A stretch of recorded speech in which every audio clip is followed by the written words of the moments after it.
नमस्कार दोस्तों, जैसा कि हमने पिछले क्लास में संधि पढ़ाया था और बताया था कि मैं आपको संधि के बाद वर्ण पढ़ाऊंगा और उसके उच्चारण स्थान बताऊंगा।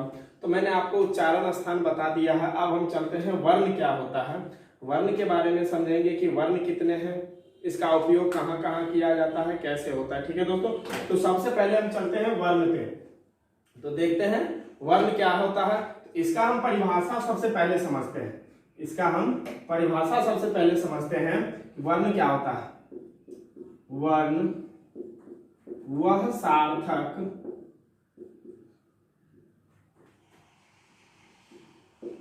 ध्वनि है जिसका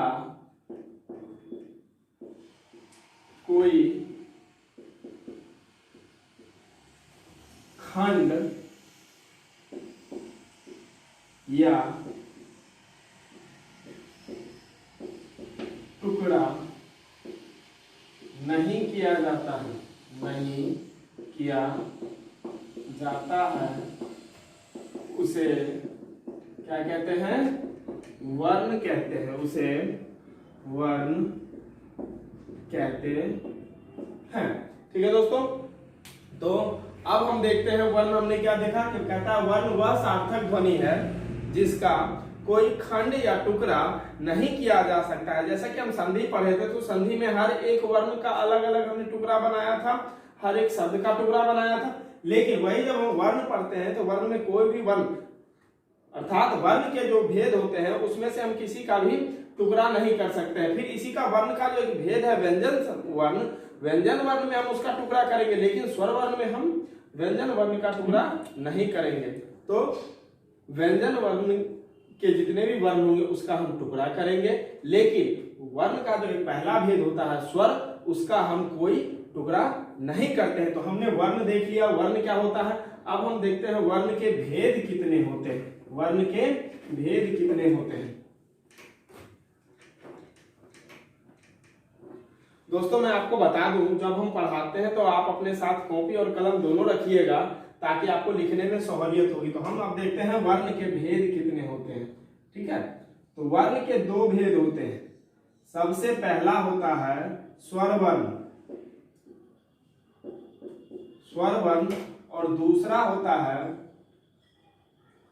व्यंजन वर्ण, दूसरा होता है व्यंजन वर्ण। सिर्फ स्वर के दो ही भेद होते हैं, स्वर और व्यंजन। तो अब हम देखते हैं कि हम स्वर वर्ण देखेंगे। क्या देखेंगे? स्वर वर्ण देखेंगे। स्वर वर्ण क्या होता है? स्वर वर्ण, ये स्वर वर्ण हम देखते हैं क्या होता है। कहता है जिस वर्ण के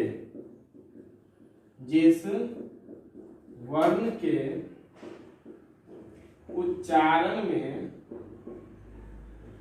हमें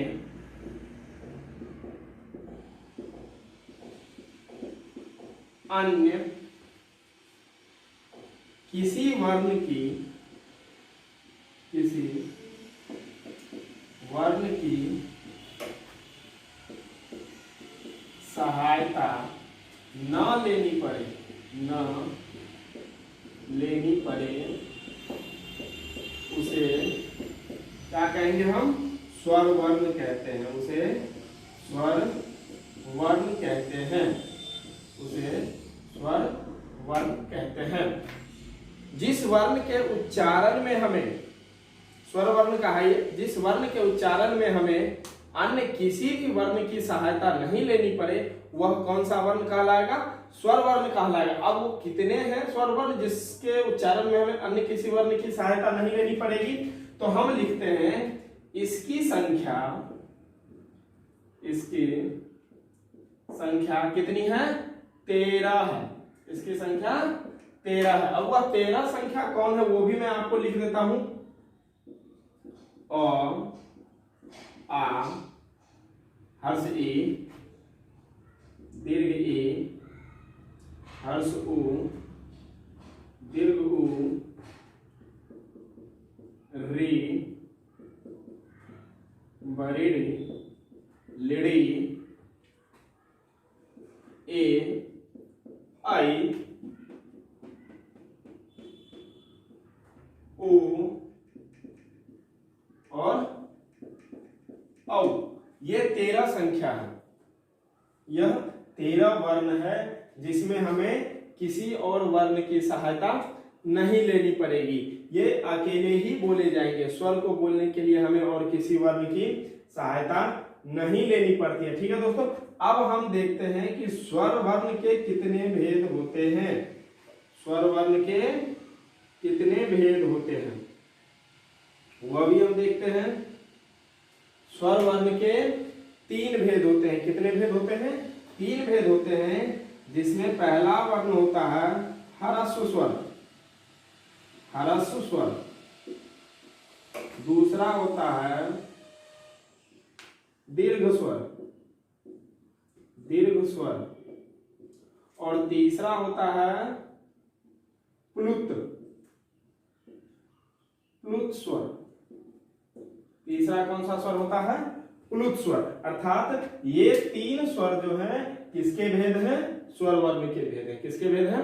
स्वर वर्ण के भेद हैं। तो हमने स्वर वर्ण समझ लिया और इसकी संख्या कितनी होती है वो भी हमने देख लिया। अब हम चलते हैं ह्रस्व स्वर पर चलते हैं। ठीक है, किस पर चलेंगे? ह्रस्व स्वर पर चलेंगे कि ह्रस्व स्वर किसे कहते हैं। ठीक है, तो हम चलते हैं सबसे पहले ह्रस्व स्वर पर। ह्रस्व स्वर। ठीक है, अब कहते हैं जिस वर्ण के उच्चारण में, जिस वर्ण के उच्चारण में हमें बहुत कम समय लगता है, बहुत कम समय लगता है, उसे ह्रस्व या मूल स्वर, मूल स्वर कहते हैं।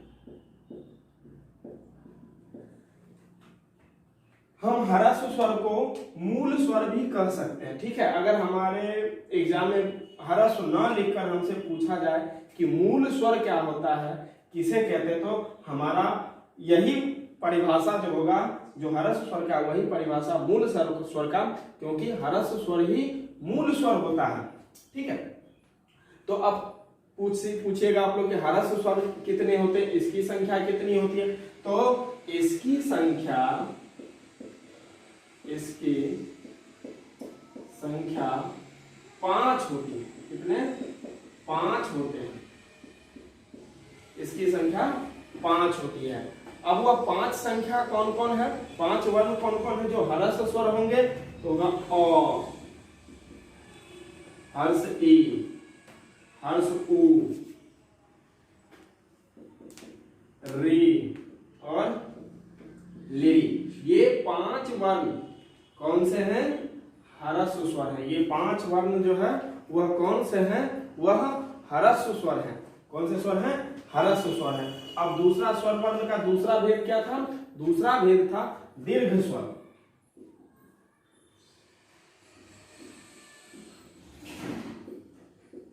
दीर्घ स्वर। अब हम देखते हैं दीर्घ स्वर क्या होता है। तो कुछ नहीं है दीर्घ स्वर, बस इसी का उल्टा है। जिस स्वर के उच्चारण में, जिस स्वर के उच्चारण में हमें ह्रस्व से कुछ ज्यादा समय लगता है, कुछ ज्यादा समय लगता है, उसे दीर्घ स्वर कहते हैं। क्या कहते हैं? दीर्घ स्वर कहते हैं। उसे दीर्घ स्वर कहते हैं। ठीक है, तो देखना था ह्रस्व के उच्चारण में हमें बिल्कुल भी समय नहीं लगता है, हमें पढ़ने में भी आसान लगता है, और हर्षई, हर्षऊ, री और लिड़ी। लेकिन वही जब हम दीर्घ स्वर में आते हैं तो इसमें ह्रस्व से कुछ ज्यादा समय लेता है हमारे उच्चारण में। तो आप कहिएगा इसकी संख्या कितनी होती है? इसकी संख्या होती है, हमने स्वर की संख्या कितनी बताई थी? 13। स्वर वर्ण की संख्या कितनी है? 13 है। तो जिसमें से 5 चला गया, 5 चला गया किसमें? ह्रस्व स्वर में। ह्रस्व स्वर में 5 चला गया, ह्रस्व में 5 चला गया, बचा कितना? 8। आप कहिएगा 8 है तो आधा इसका आधा उसका, या 3 दीर्घ का होगा 5 प्लुत का होगा, या 5 दीर्घ का होगा 3 प्लुत का होगा। नहीं, बाद बाकी जो बचता है 8 वही इसकी संख्या होती है। इसकी संख्या 8 होती है। कितनी होती है? 8 होती है। इसकी संख्या कितनी होती है? 8। अब वह 8वां संख्या कौन कौन है, 8वां वर्ण कौन कौन सा है वह हम देखते हैं। हम जितने भी 13 वर्ण में से 5 निकाल लेते हैं, 5 वर्ण ये निकाल लेते हैं, 5 वर्ण निकाल लेते हैं। ठीक है, 5 वर्ण निकालने के बाद जो 8 वर्ण निकलता है हमारा वह क्या है? आ, दीर्घ ई, दीर्घ ऊ, बड़ी री, ए, आई, ओ और औ। देखिए 2, 4, 6, 8, अर्थात ये 8 संख्या, 8 वर्ण जो है वह किसके हैं? दीर्घ स्वर के हैं। तो हम कहेंगे कि प्लुत का फिर संख्या 13 तो चला गया, 5 ह्रस्व का, 8 दीर्घ का, तो प्लुत का संख्या कितना? प्लुत के भेद कितने होंगे? प्लुत की संख्या कितनी होगी वो अभी मैं आपको बताऊंगा। तो ये समझ गए होंगे आप, ह्रस्व और दीर्घ आपको समझ में आ गया होगा। अब है तीसरा हमारा कौन सा वर्ण था? प्लुत स्वर था। क्या था? प्लुत स्वर। प्लुत स्वर जो मैं आपको बताता हूं प्लुत स्वर क्या होता है। अब देखते हैं हम तीसरा स्वर वर्ण का तीसरा भेद क्या है? वह है प्लुत स्वर। क्या है? प्लुत स्वर। प्लुत स्वर। ठीक है, प्लुत स्वर। अब यह प्लुत स्वर क्या होता है? तो जिस स्वर के उच्चारण में, जिस स्वर के उच्चारण में हमें ह्रस्व और दीर्घ से भी ज्यादा समय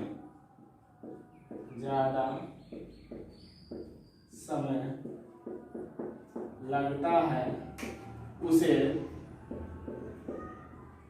प्लुत स्वर कहते हैं। प्लुत स्वर कहते हैं। तो ये हो गया हमारा प्लुत स्वर, अर्थात ह्रस्व में हमें बिल्कुल भी समय नहीं लगेगा। दीर्घ स्वर को बोलने के लिए हमें ह्रस्व से कुछ ज्यादा समय चाहिए होगा, लेकिन प्लुत स्वर के उच्चारण के लिए हमें ह्रस्व और दीर्घ से ज्यादा समय चाहिए। क्यों? क्योंकि इसमें कोई वर्ण का प्रयोग नहीं किया जाता है। इसमें हम किसी के नाम को लेकर भी कह सकते हैं। जैसे हमें चोट लगता है तो हम कहते हैं हे मां, या किसी विपत्ति काल में हम भगवान को याद करते हैं हे भगवान, तो वही इसका उदाहरण हो जाता है। उदाहरण के लिए हम इसका प्लुत स्वर का कहते हैं हे मां, हे मां, या हे राम कहते हैं हे राम। ये हो गया हमारा प्लुत स्वर का उदाहरण। तो ह्रस्व, दीर्घ और प्लुत ये समझ में आ गया होगा। तो अब ये तीनों खत्म हो गया, ह्रस्व के तीनों भेद हमने समझ लिया। अब चलते हैं हम कौन सा? व्यंजन वर्ण पर। दूसरा जो है हमारा व्यंजन वर्ण, उस व्यंजन वर्ण पर चलते हैं। तो दूसरा क्या है? व्यंजन वर्ण। अब व्यंजन वर्ण क्या होता है? हमने स्वर वर्ण में देखा उसके उच्चारण में किसी की सहायता नहीं लेनी पड़ती है। तो क्या व्यंजन वर्ण की सहायता में हमें किसी वर्ण की उच्चारण लेनी पड़ती है? जी हाँ, तो व्यंजन वर्ण को बोलने के लिए हमें स्वर की सहायता लेनी पड़ती है। जिस वर्ण के उच्चारण में, जिस वर्ण के उच्चारण में हमें स्वर की सहायता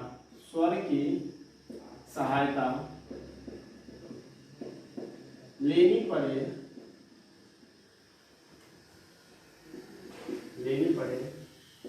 उसे व्यंजन वर्ण कहते हैं। व्यंजन वर्ण कहते हैं। ठीक है, अब स्वर हमने देख लिया। कहता है जिस वर्ण के उच्चारण में हमें स्वर वर्ण की सहायता लेनी पड़े, किसकी सहायता? स्वर वर्ण की सहायता लेनी पड़े, वह वर्ण कौन सा वर्ण कहलाएगा? व्यंजन वर्ण कहलाएगा। कौन सा वर्ण कहलाएगा? वो व्यंजन वर्ण कहलाएगा। तो हमने देखा स्वर की संख्या है कितनी? 13। कितनी है? 13। तो अब व्यंजन वर्ण की संख्या कितनी होगी? व्यंजन वर्ण की संख्या, इसकी संख्या होगी, इसकी संख्या 33। 33 है।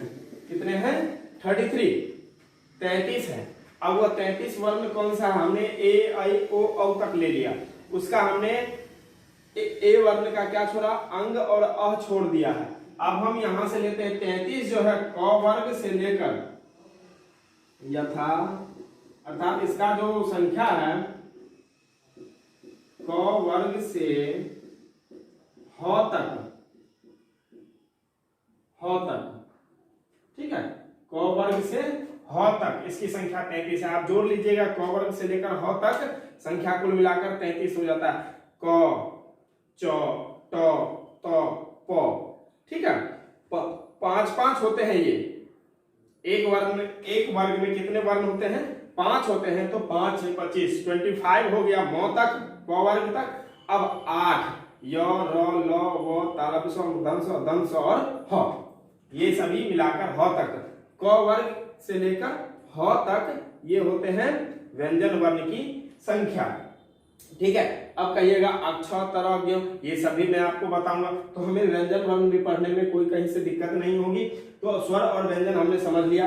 अब हम देखते हैं कि व्यंजन वर्ण के कितने भेद होते हैं, वह हम देखते हैं। अब हम देखते हैं व्यंजन वर्ण के कितने भेद होते हैं। व्यंजन वर्ण के भी 3 भेद होते हैं। सबसे पहला स्पर्श व्यंजन, दूसरा ऊष्म व्यंजन, तीसरा अंतस्थ व्यंजन। ये 3 स्वर के भी 3 और व्यंजन के भी 3 भेद। तो व्यंजन के जो 3 भेद, सबसे पहला क्या है? स्पर्श व्यंजन। सबसे पहला क्या है? स्पर्श व्यंजन है। तो सबसे पहले हम देखते हैं स्पर्श व्यंजन किसे कहते हैं। स्पर्श व्यंजन क्या होता है? ठीक है, और इसकी संख्या कितनी होती है? ठीक है, स्पर्श व्यंजन अर्थात क वर्ग से प वर्ग तक के वर्णों को क्या कहते हैं? स्पर्श व्यंजन कहते हैं। स्पर्श व्यंजन कहते हैं। अब क वर्ग से लेकर प वर्ग तक तो टोटल संख्या कितनी हो जाती है? तो इसकी संख्या होती है, इसकी संख्या 25 होती है। कितने होते हैं? 25 होते हैं। कितने होते हैं? 25 होते हैं। ठीक है, क वर्ग से लेकर प वर्ग तक के वर्णों को हम क्या कहते हैं? स्पर्श व्यंजन कहते हैं। और इसकी संख्या कितनी होती है? 25 होती है। तो हम समझ गए स्पर्श व्यंजन क्या होता है। अब दूसरा क्या है? ऊष्म व्यंजन। दूसरा क्या है? ऊष्म व्यंजन। ऊष्म व्यंजन। ऊष्म व्यंजन क्या है वो मैं आपको बताता हूं।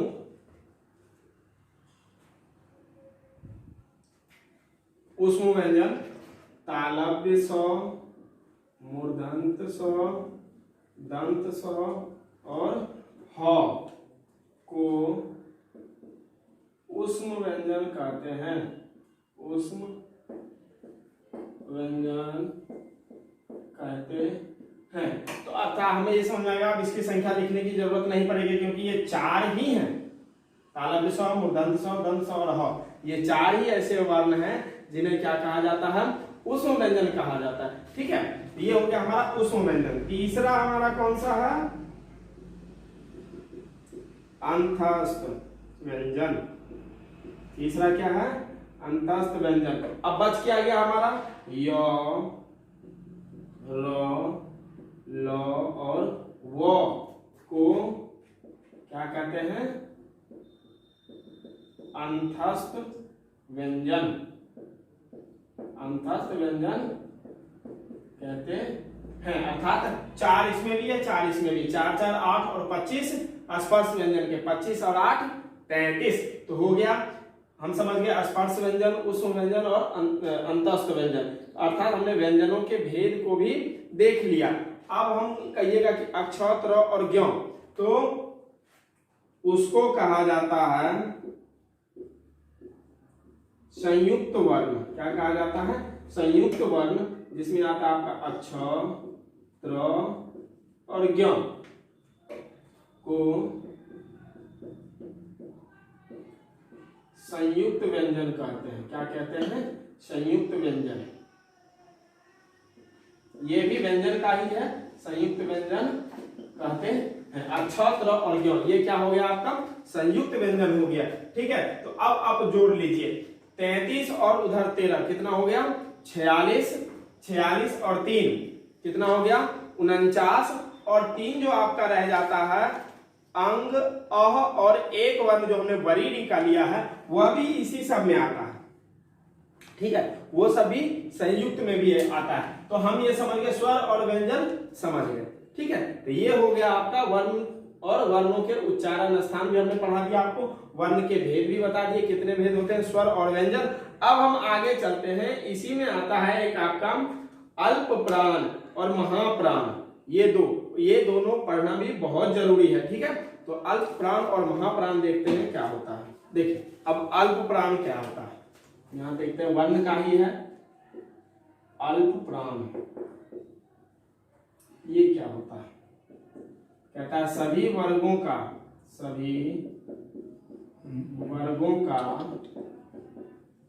तृतीया, चतुर्थ और पंचम, अर्थात तृतीया, चतुर्थ और पंचम वर्ण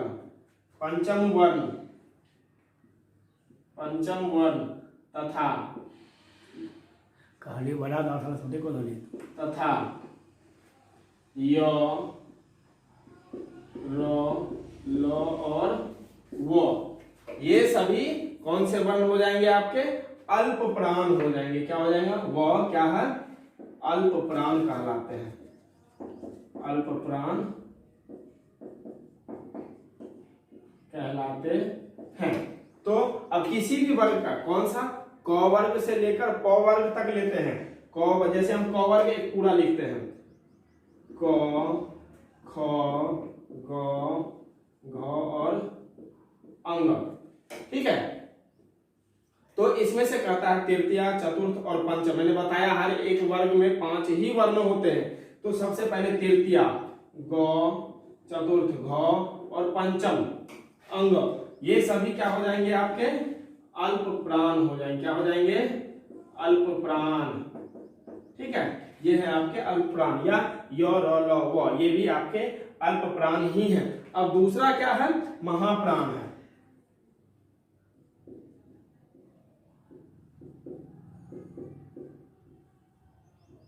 महाप्राण है। दूसरा क्या है? महाप्राण है। कहता सभी वर्गों के द्वितीय और चतुर्थ, सभी वर्गों के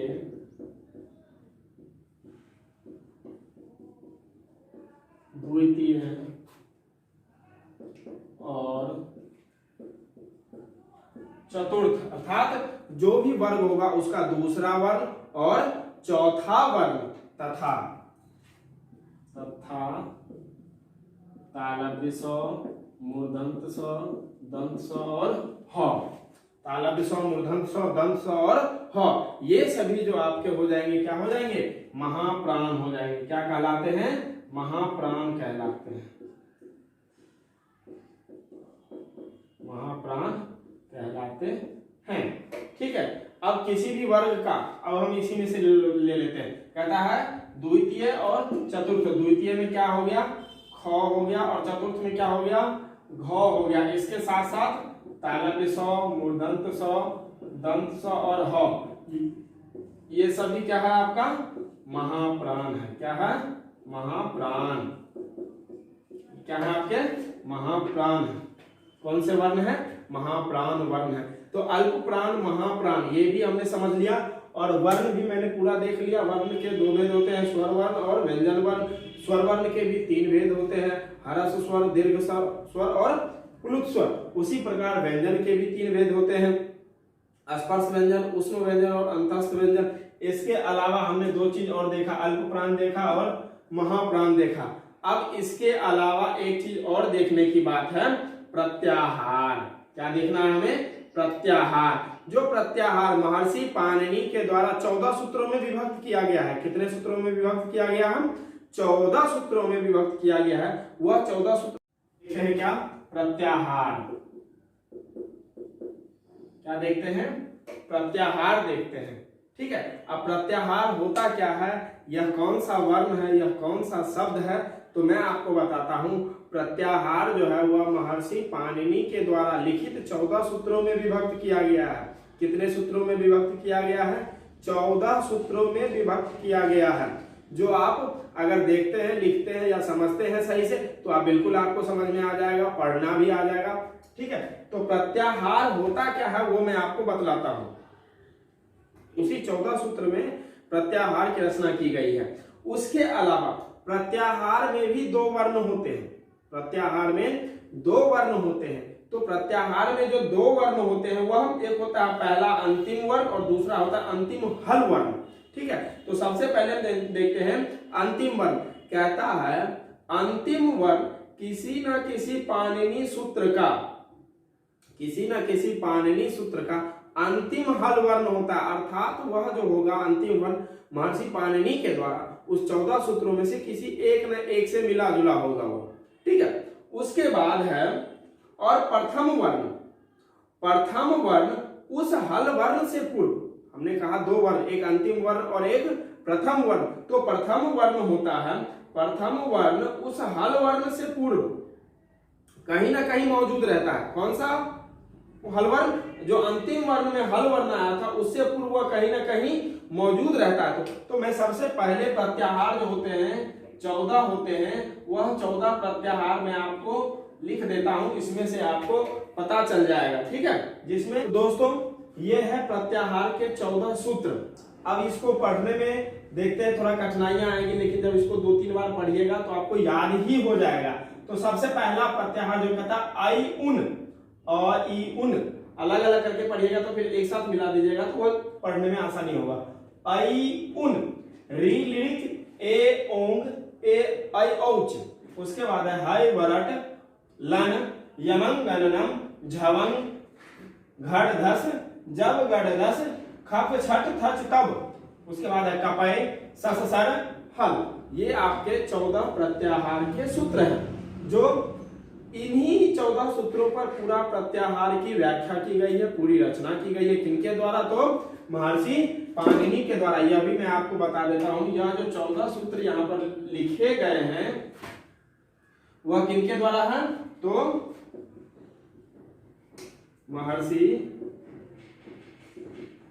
पाणिनि, महर्षि पाणिनि के द्वारा लिखा गया है ये 14 सूत्र। इन्हीं 14 सूत्रों पर पूरा प्रत्याहार समाप्त होता है। और इसी के साथ साथ आपका यह क्लास समाप्त होता है। आने वाले क्लास में हम आपको धातु रूप बताएंगे। ठीक है। इसके बाद शब्द रूप बताया जाएगा। धन्यवाद।